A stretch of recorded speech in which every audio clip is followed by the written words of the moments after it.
पाकिस्तान की कामयाब खारजा पॉलिसी के असरात पाकिस्तान को मिलना शुरू हो गए। न सिर्फ आलमी तौर के ऊपर पाकिस्तान का कौमी तशख़्ख़ुस जो है वो बहाल हो रहा है, बल्कि पाकिस्तान को अक़वाम आलम के अंदर जो है वो उसकी खोई हुई जो मिरास है वो वापस मिल रही है। और हकीकत अभी यही है कि अगर आप देखें ख़ासकर पाकिस्तान की जो अब इंटरनेशनल रिलेशंस के अंदर न्यू इंगेजमेंट है, उसमें बहुत तेज़ी के साथ हमें जो है वो इंटरनेशनल जियो पॉलिटिक्स के तनाजुर में हमें बहुत ज़्यादा पेशरफ्त जो है वो मिल रही है। देखें 60 दिनों के अंदर 4 दफ़ा मुलाकात हुई वज़ीर ख़ारजा बिलावल भुट्टो ज़रदारी की चीन के वज़ीर ख़ारजा के साथ। वो हमारे दोस्त हैं तो उनके साथ तो इंगेजमेंट जो है वो तो इंतहाई स्पीड अप है, सूरत रफ्तारी के साथ है। और इस तरह हमारे जो इलाकाई ममालिक हैं, जिसे हम ख़िता जाती आप उसको कह सकते हैं कि जो हमारे दोस्त हैं, हमसाए हैं, और फिर इस ख़िते के जो ममालिक हैं उसके अंदर भी पाकिस्तान जो है वो अपना अहम रोल प्ले कर रहा है इस ख़िते के अंदर। यानी ख़िता जाती इंज़माम जिसे आप कहते हैं कि इंटीग्रेशन, रीजनल इंटीग्रेशन से लेकर रीजनल मुआशी ब्लॉक्स और बाकी जो इस तरह की चीज़ें हैं, उसमें पाकिस्तान का अपना एक अहम किरदार भी है और मौक़िफ़ भी रहा। लेकिन दरमियान में जो रजीम आई थी इमरान ख़ान की सूरत में, तो ये ख़िता जाती जो पाकिस्तान की इंगेजमेंट थी रूस के साथ, चीन के साथ, सेंट्रल एशियन स्टेट्स के साथ, इवन के सार्क नेशंस के साथ या साउथ ईस्ट एशियन नेशन के साथ, उनमें काफ़ी हद तक जो है वो ब्रेक आ गई थी। लेकिन बिलावल भुट्टो ज़रदारी जो पाकिस्तान की तारीख़ के कम तरीन उम्र वज़ीर ख़ारजा हैं, और उन्होंने जो इन तमाम चीज़ों को स्पीड अप किया है। और हम ये लोग कह रहे थे कि उनको तजर्बा नहीं है। देखें तजर्बा तो आपको उस वक्त ही आता है जब आप को ज़िम्मेदारी मिलती है, लेकिन साफ ज़ाहिर है उनके पास लिगेसी है। ख़ुद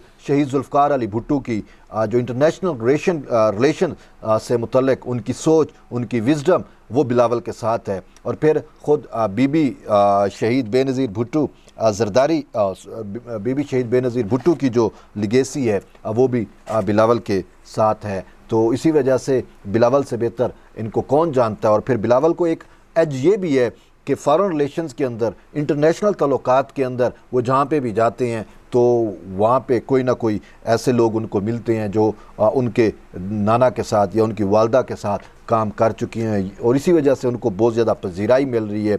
और ये देखें बिलावल भुट्टो ज़रदारी या पाकिस्तान की वज़ारत ख़ारजा की ये कामयाबी है कि जिस तरीके से वज़ीर आज़म पाकिस्तान शहबाज शरीफ को जो है वो आलमी मंजरनामे पे पजीराई मिल रही है। शंघाई कोऑपरेशन ऑर्गेनाइजेशन का जो समरकंद में समिट हुआ, उसमें आपने देखा कि किस तरीके से वज़ीर आज़म पाकिस्तान जो है वो तमाम रीजनल कंट्रीज़ के जो हेड आए हुए थे उनकी तवज्जो का मरकज़ बने हुए थे। रूसी सदर व्लादिमीर पुतिन से लेकर तुर्की के सदर तैयब एर्दोगान या यमन के चीन के सदर शी जिनपिंग ने किस तरीके से उनको पजीराई दी, ये सारा कुछ वज़ारत ख़ारजा की जो है वो अनथक मेहनत की वजह से मुमकिन हुआ। और शायद इसी वजह से आज बिलावल भुट्टो ज़रदारी ने अपनी वज़ारत ख़ारजा की इस गैर मामूली कारकर्दगी को जो है वो सराहा है। SCO समिट के दौरान पाकिस्तान की जो इंगेजमेंट हुई वो चीन के साथ, आज़रबाईजान के साथ, उज़्बेकिस्तान के साथ, बेलारूस के साथ, ईरान के साथ, ताजिकिस्तान के साथ और तुर्की के साथ जो है वो उसकी बाईलैटरल मीटिंग्स हुई। और फिर मल्टीलैटरल जो मामलात थे उसमें भी वज़ीर आज़म पाकिस्तान शहबाज शरीफ ने पाकिस्तान में मौसमियाती तब्दीली से जो तबाहकारियाँ हुई और पाकिस्तान से मौसमियाती इंसाफ का जो एजेंडा है वो शंघाई कोऑपरेशन ऑर्गेनाइजेशन में रखा, जिसको सराहा गया। और इसी एजेंडे के तहत अब वज़ीर आज़म पाकिस्तान और वज़ीर ख़ारजा बिलावल भुट्टो ज़रदारी अक़वाम मुत्तहिदा के 77वें इजलास में मौजूद हैं, और वहाँ पर भी उनकी बाईलैटरल मीटिंग्स हो रही हैं और इंगेजमेंट्स हो रही हैं। मल्टीलैटरल मीटिंग्स भी जो हैं वो कुछ जो है वो इन प्रोसेस में हैं। ख़ुद जो देखें आज वज़ीर आज़म ने फ़्रांस के वज़ीर आज़म से मिलना है और इसी तरीके से 7वें इजलास में वो पाकिस्तान की नुमाइंदगी कर रहे हैं। फिर इसके बाद चीन और जापान के वज़ीर आज़म के साथ भी शहबाज शरीफ की मुलाकात होनी है। यूरोपीय यूनियन के कौंसल जनरल्स के साथ भी शहबाज शरीफ की मुलाकात होगी। इसके साथ तुर्की और ईरान के सदूर के साथ भी उनकी मुलाकात तय है।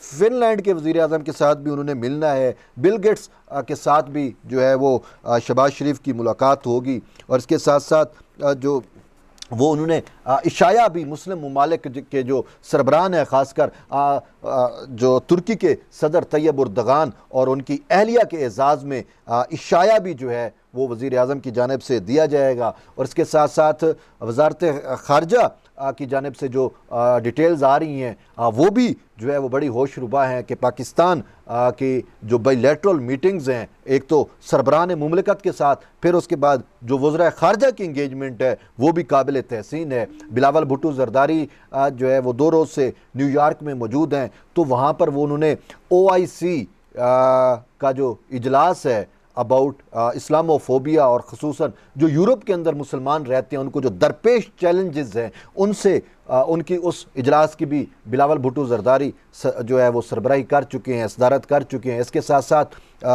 फ़लस्तीन के मामले के ऊपर भी उन्होंने OIC में अपना वाज़े पाकिस्तान का मौक़िफ़ जो है वो सामने रखा और वाज़े तौर के ऊपर उन्होंने कहा कि पाकिस्तान का जो असूली मौक़िफ़ है फ़लस्तीन की सेटलमेंट से मुतल्लिक, उन्होंने कहा कि 1967 की जो हदबंदी है उसके तहत आज़ाद फ़लस्तीन रियासत जो है उसका क़याम अमल में लाया जाए, जिसका कैपिटल जो है वो अल-कुद्स शरीफ हो। और यही पाकिस्तान का भी मौक़िफ़ है और यही फ़लस्तीन की आवाम भी चाहती है। तो बेहतरीन अंदाज़ में उन्होंने मुकदमा लड़ा। और इसके साथ साथ अब OIC का जो नेक्स्ट इजलास है वो भी अभी होना है, तो उसमें कश्मीर का मुकदमा जो है वो बिलावल भुट्टो ज़रदारी लड़ेंगे। और इसके साथ फ़लस्तीन का उन्होंने मुकदमा लड़ा, कश्मीर का मुकदमा लड़ेंगे।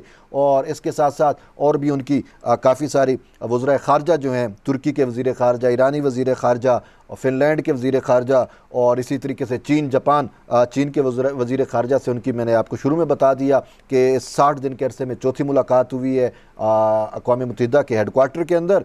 और इसी तरीके से और भी उनकी इंगेजमेंट जो है वो हमें नज़र आ रही हैं। और ये सारा कुछ जो है इसका क्रेडिट जो है वो बिलावल भुट्टो ज़रदारी की उस डिप्लोमेसी को जाता है जो उन्होंने अपने नाना से या अपनी वालदा से सीखी या वहाँ से मुस्तार ली, क्योंकि उनके पास जो है वो फ्रेमवर्क ऑलरेडी मौजूद है। और वैसे भी पाकिस्तान का जो सेट ऑफ इंटरनेशनल रिलेशन है ये ख़ुद चेयरमैन जुल्फ़िकार अली भुट्टो का दिया हुआ है। उन्होंने ही पाकिस्तान का ये सेट ऑफ इंटरनेशनल इसको तरतीब दिया था और वही पाकिस्तान के वज़ीर ख़ारजा पहले वज़ीर ख़ारजा जो वो थे वो भी रहे। और उन्होंने सेटलमेंट्स भी की जो रीजन के साथ थी, चीन के साथ जो लैंड डिस्प्यूटेड थे और बाकी रीजन ममालिक के साथ।